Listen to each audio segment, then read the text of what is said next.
ಊರಿಗೆ ಬಂದೋಳು ನೀರಿಗೆ ಬಾರದೇ ಇರುವಳೆ ಅನ್ನೋ ಮಾತು ಕೃಷ್ಣಮಠ ಹಾಗೂ ಕಾಂಗ್ರೆಸ್ಸಿಗರ ವಿಚಾರದಲ್ಲಿ ಸುಳ್ಳಾಗಿದೆ.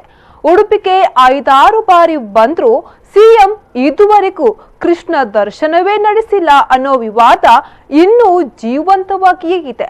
ಇದರ ನಡುವೆ ಇದೀಗ ಕರಾವಳಿಗೆ ಆಗಮಿಸ್ತಾ ಇರುವ ಎಐಸಿಸಿ ಅಧ್ಯಕ್ಷ ರಾಹುಲ್ ಗಾಂಧಿ ಕೂಡ ಕೃಷ್ಣಮಠಕ್ಕೆ ಬರುತ್ತಿಲ್ಲ ಅನ್ನೋದು ಮತ್ತೊಂದು ವಿವಾದವನ್ನ ಹುಟ್ಟುಹಾಕಿದೆ.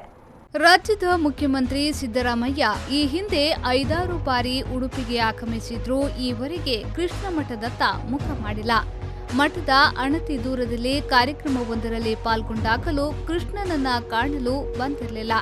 ಇದೀಗ ಕಳೆದ 2 ತಿಂಗಳ ಹಿಂದೆ ಎಐಸಿಸಿ ಅಧ್ಯಕ್ಷರಾದ ರಾಹುಲ್ ಗಾಂಧಿ ಕರಾವಳಿ ಪ್ರವಾಸದ ರೂಪುರೇಷೆ ಸಿದ್ಧಗೊಳಿಸುವ ವೇಳೆ ಕೃಷ್ಣಮಠದ ಭೇಟಿ ವಿಚಾರವೂ ಕೇಳಿಬಂದಿತ್ತು. ಆದರೆ ಇದೀಗ ರಾಹುಲ್ ಗಾಂಧಿಯವರು ಉಡುಪಿ ಭೇಟಿಯಲ್ಲಿ ಕೇವಲ ಕಾಪು ವಿಧಾನಸಭಾ ಕ್ಷೇತ್ರದಲ್ಲಿ ನಡೆಯುವ ಕಾರ್ಯಕ್ರಮದಲ್ಲಿ ಪಾಲ್ಗೊಂಡು ಬಳಿಕ ಮಂಗಳೂರಿಗೆ ತೆರಳಲಿದ್ದಾರೆ. ಸದ್ಯ ಉಡುಪಿಯಲ್ಲಿ ರಾಹುಲ್ ಗಾಂಧಿ ಯಾವುದೇ ಮಠ ಮಂದಿರಗಳಿಗೆ ಭೇಟಿ ನೀಡದೆ ಟೆಂಪಲ್ ರನ್ನಿಂದ ದೂರ ಉಳಿಯಲಿದ್ದಾರೆ. ಇನ್ನೊಂದೆಡೆ ರಾಹುಲ್ ಗಾಂಧಿಯ ಪ್ರವಾಸದಲ್ಲಿ ಕೃಷ್ಣಮಠ ಭೇಟಿಯಾಗದಂತೆ ತಡೆಯುವಲ್ಲಿ ಸಿಎಂ ಹೈಕಮಾಂಡ್ಗೂ ಮೀರಿ ಪ್ರಭಾವ ಬೀರಿದ್ದಾರೆ ಅನ್ನೋದಾಗಿ ಬಿಜೆಪಿ ಆರೋಪಿಸಿದೆ. ಬಹಳ ಸ್ಪಷ್ಟವಾಗಿ ಹೈಕಮಾಂಡ್ ರಾಹುಲ್ ಗಾಂಧಿ ಅಲ್ಲ, ಹೈಕಮಾಂಡ್ ಸಿದ್ದರಾಮಯ್ಯ. ಆ ರೀತಿ ಸಿದ್ದರಾಮಯ್ಯನ ವರ್ತನೆ, ಬಿಹೇವಿಯರ್ ಮತ್ತು ಸಿದ್ದರಾಮಯ್ಯನವರ ಬೆಂಬಲಿಗರು ಮಾತಾಡ್ತಾ ಇರುವಂತ ಮಾತು, ಕೆಂಪುಕೋಟೆಯಲ್ಲಿ ಸಿದ್ದರಾಮಯ್ಯನವರು ರಾಹುಲ್ ಗಾಂಧಿ ತ್ರಿವರ್ಣ ಧ್ವಜ ಹಾರಿಸ್ಬೇಕನ್ನುವಂತ ಆಸೆ ಇದೆ ಅಂತ ಹೇಳಿ ಸಿದ್ದರಾಮಯ್ಯನವರ ಬೆಂಬಲಿಗರು ಹೇಳಿಲ್ಲ. ಸಿದ್ದರಾಮಯ್ಯನವರು ಹಾರಿಸ್ಬೇಕು, ಕೆಂಪುಕೋಟೆಯಲ್ಲಿ ಒಂದಿನ ತ್ರಿವರ್ಣ ಧ್ವಜ ಹಾರಿಸ್ಬೇಕನ್ನುವಂತ ಭಾವನೆಯನ್ನ ಸಿದ್ದರಾಮಯ್ಯನವರ ಬೆಂಬಲಿಗರು ವ್ಯಕ್ತ ಮಾಡಿದ್ದಾರೆ. ಅಂದ್ರೆ ರಾಹುಲ್ ಗಾಂಧಿಯನ್ನ ದಾಟಿ ಅವರು ಮುಂದಕ್ಕೆ ಹೋಗ್ಬೇಕು ಅಂತ ತೀರ್ಮಾನ ಮಾಡಿದ್ದಾರೆ. ಇದಕ್ಕೆ ನಮ್ದೇನು ಚಿಂತೆ ಇಲ್ಲ. ಚಿಂತೆ ಮಾಡ್ಬೇಕಾದವರು ಕಾಂಗ್ರೆಸ್ ಅವರು ಮತ್ತು ರಾಹುಲ್ ಗಾಂಧಿ ಯೋಚನೆ ಮಾಡಬೇಕು.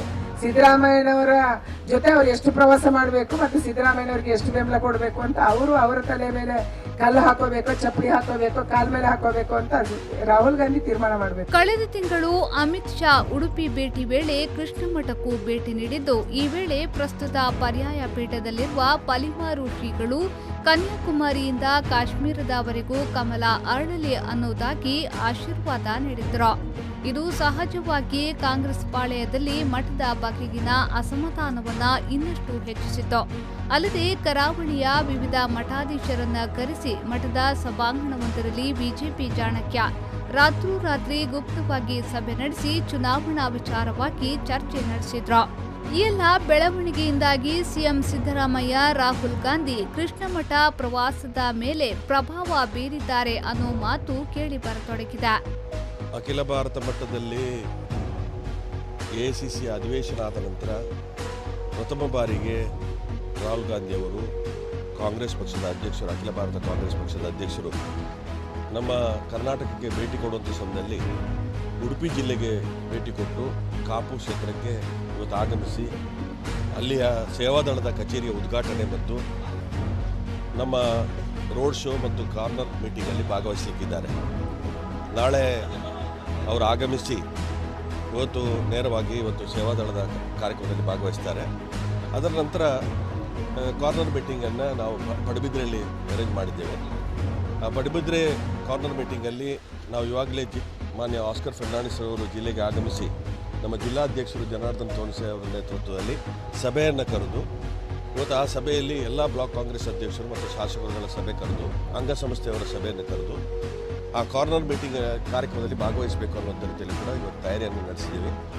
ಕಾರಣ ನಮ್ಮ ನಿರೀಕ್ಷೆ ಇದೆ 15,000ಕ್ಕಿಂತ ಮಿಕ್ಕಿ ಜನ ಆ ಕಾರ್ನರ್ ಮೀಟಿಂಗಲ್ಲಿ ಭಾಗವಹಿಸ್ತಾರೆ. ಒಟ್ಟಿನಲ್ಲಿ ಕಾಂಗ್ರೆಸ್ ಕೃಷ್ಣಮಠದಿಂದ ದೂರವಾಗುತ್ತಿದೆಯೋ ಅಥವಾ ಕೃಷ್ಣಮಠದಲ್ಲಿ ನಡೆದ ಇತ್ತೀಚಿನ ಬಿಜೆಪಿ ಪರ ಧೋರಣೆಯಿಂದ ಮಠವೇ ದೂರವಾಗುತ್ತಿದೆಯೋ ಗೊತ್ತಿಲ್ಲ. ಆದ್ರೆ ಒಂದಂತೂ ಸ್ಪಷ್ಟ, ಹೋದಲೆಲ್ಲ ಟೆಂಪಲ್ ರನ್ ನಡೆಸಿ ಮಠ ಭೇಟಿ ನಡೆಸಿದ್ದಾರಾಗ ಇಲ್ಲಿಗೆ ಮಾತ್ರ ಕೇವಲ ಪಕ್ಷದ ಕಾರ್ಯಕ್ರಮಕ್ಕಷ್ಟೇ ಸೀಮಿತರಾಗಲಿದ್ದಾರೆ. ಇದೆಲ್ಲದರ ಮಧ್ಯೆ ಇದೇ ಮಾರ್ಚ್ 25ರಂದು ಸಚಿವ ಪ್ರಮೋದ್ ಮಧ್ವರಾಜ್ ಬಿಜೆಪಿ ಸೇರುತ್ತಾರೆ ಅನ್ನೋದು ಕೂಡ ಮತ್ತೊಂದು ಸುತ್ತಿನ ಚರ್ಚೆಗೆ ವೇದಿಕೆ ಒದಗಿಸಿದೆ. ಪಲ್ಲವಿ ಸಂತೋಷ್, ವಿ4 ನ್ಯೂಸ್ 24/7 ಉಡುಪಿ.